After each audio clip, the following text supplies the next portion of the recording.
Selamat datang di The Official Auto. Suzuki menghadirkan Espresso di pameran Gias 2022. Nah, seperti apa detail dan impresi singkatnya? Ayo kita simak bareng-bareng.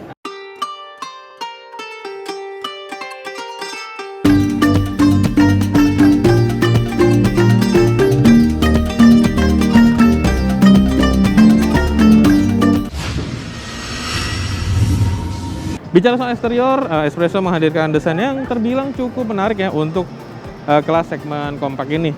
Di bagian depannya ini bumpernya kelihatan gede nih, bagian bawahnya. Kemudian grillnya hadir dengan sentuhan chrome lingkaran-lingkaran seperti ini.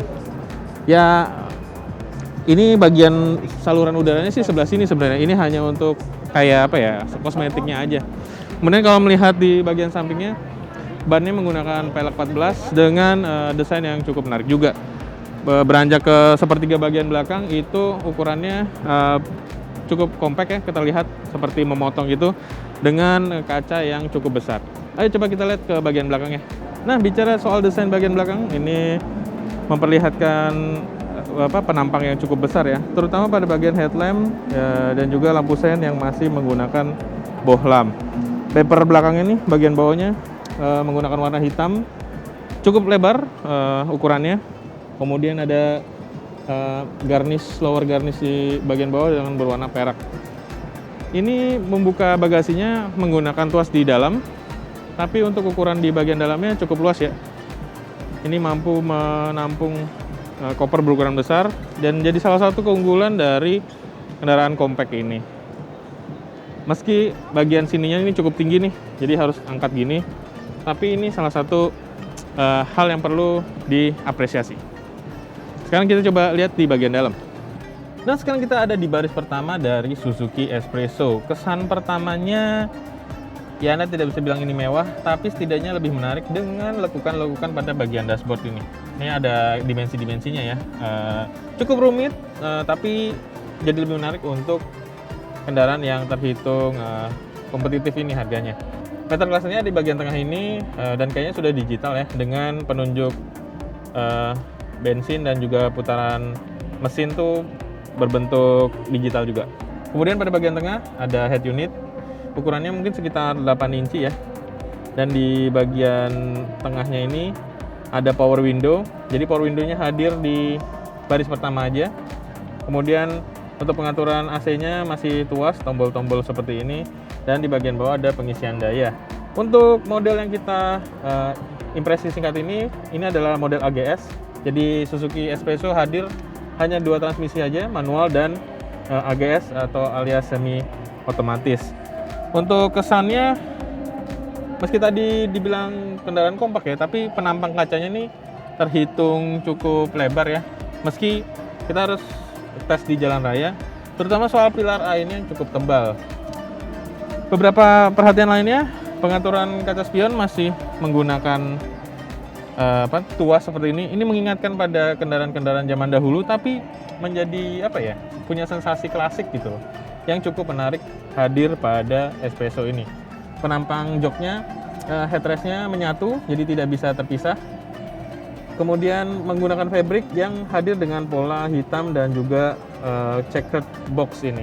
Dan ini penampangnya cukup nyaman ya, menopang badan saya yang cukup besar. Soal tinggi kabin, ini cukup memberikan ruang kepala yang lebar dan terasa nyaman sih dengan jarak pandang yang tinggi dan cocok untuk berkendara harian. Sekarang kita coba lihat di baris keduanya apa yang ditawarkan oleh Espresso ini. Ayo.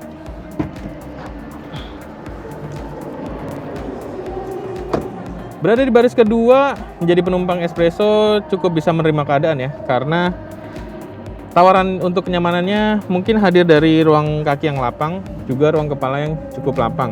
Tidak ada penyimpanan yang biasanya hadir di baris kedua, di belakang baris pertama. Kemudian untuk pembukaan kaca jendela masih putar. Dan sayangnya tidak ada cup holder pada baris kedua. Ada sih tempat kecil di tengah ini, tapi ya hanya untuk tempat biasa. Untuk joknya masih sama, menggunakan fabric dengan pola yang sama di baris pertama. Dan untuk sandarannya kayaknya ini udah paling rebah ya. Cukup nyaman, tidak capek-capek banget. Dan yang terpenting ada headrest yang sayangnya masih menyatu dengan jok. Sekarang coba kita lihat bagian mesin. Nah, di balik kap mesin ada mesin K10B yang ditawarkan oleh Espresso di sini dengan kubikasi 998 cc. Nah, mesin ini menawarkan tenaga maksimum 67 TK dan juga torsi 90 Nm.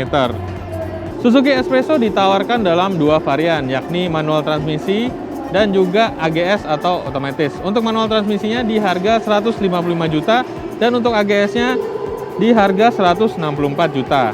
Meski harganya cukup kompetitif, Espresso menghadirkan beberapa fitur keamanan seperti SRS Front Dual Airbag, Rear Parking Sensor, Immobilizer, dan sistem pengereman ABS. Suzuki Espresso juga ditawarkan dalam beberapa pilihan warna, yakni terdiri dari Sizzle Orange, Solid Fire Red, Pearl Starry Blue, White, Granite Grey Matte, dan Silky Silver Matte. Kehadiran Suzuki Espresso menjadi penyegar di segmen mobil compact, terutama untuk Suzuki sendiri yang sebelumnya kehilangan Karimun Wagon R.